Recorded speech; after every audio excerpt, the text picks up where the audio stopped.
And developing in Beaumont, a certain aspect of violence within the city has been rearing its ugly head lately: group violence. Beaumont Police Department is working to tackle the problem. But first, let's take a look at the recent examples contributing to crime in Beaumont.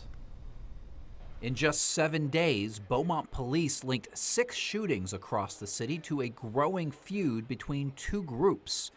It began May 1st, late at night, when 3 people opened fire on a vehicle at the Starcrest Apartments on Elmira Street, leaving 2 injured. Then, May 4th, 3 more shootings between the rival groups. 1 person shot at the Grand Hotel on 11th Street, then a house shot up on Glasshouse Street, followed by another house shot up at the corner of East Virginia and Maddox Street, where a woman was struck in her hand while lying in bed. The next day, on May 5th, the rivals had a shootout in broad daylight at the apartment complex just across the street.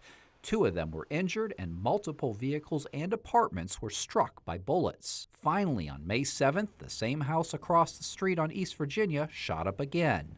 In the span of a week, 8 people were injured, all the result of a bloody feud between the 2 rival groups. One victim says she's terrified. I'm still yet jumping every time something loud happens. Since then, detectives have arrested 8 adult suspects and a juvenile. There were 2 groups shooting at each other right at this intersection.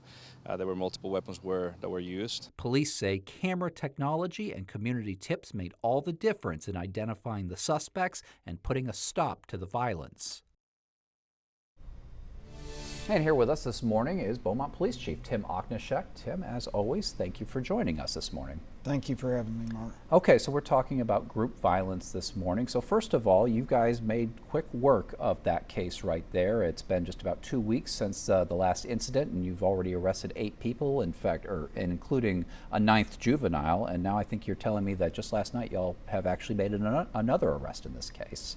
Yes, the detectives work extremely quickly. The patrol officers are taking fast work to get on this. The 10th arrest was made last night by our special assignments unit. And, you know, the hope is that they get everybody. There has been some cover by family members or friends, and action is also being taken against them, charges brought. You know, this endangers not just the families that are at odds, but it also endangers everybody around the neighborhood. It's dangerous to property as well as homes, and it's put a lot of lives in danger. What is group violence? That's kind of a term that you're hearing more and more these days. People used to think of like the old gangs, but these seem like something maybe less sophisticated than something like a gang. How would you describe what's going on?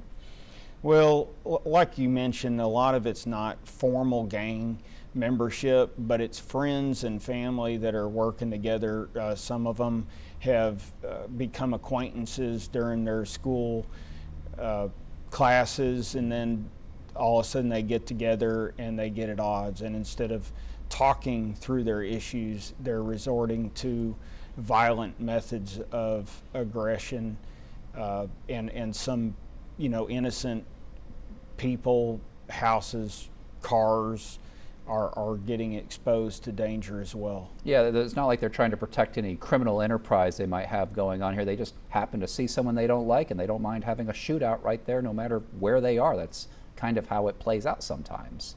Well, and sometimes they're organizing their events on social media, Telegram, Instagram, just planning and organizing these events and then getting together at a pre-selected time and getting in a fight. Does Beaumont Police, and we have just 30 seconds left here, Chief, does Beaumont Police, are y'all able to monitor this and maybe get ahead of it a little bit, or talk about anything you can very quickly about what y'all do to intervene in these situations? Well, the biggest thing is taking these threats, you know, working with the DA's office, working with the U.S. Attorney's office.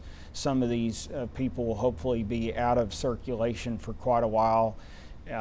They're prolific offenders. They keep doing it. We're using technology. We're using a all-in approach. everybody gets on these things and tries to figure out who did it. We're having a lot of community support, whether it's registry for cameras, whether it's providing anonymous tips through Crime Stoppers. The big deal is that we're getting the information that we need to solve these crimes, and you know, it's just a small number of people that are doing a lot of crime, and we're getting them off the street. Great people in these neighborhoods, just a small number of people who are causing the problems, and good job making all these arrests, Chief. And we've got to go ahead and toss it to break here now, because we'll have more from the Chief in about 30 minutes.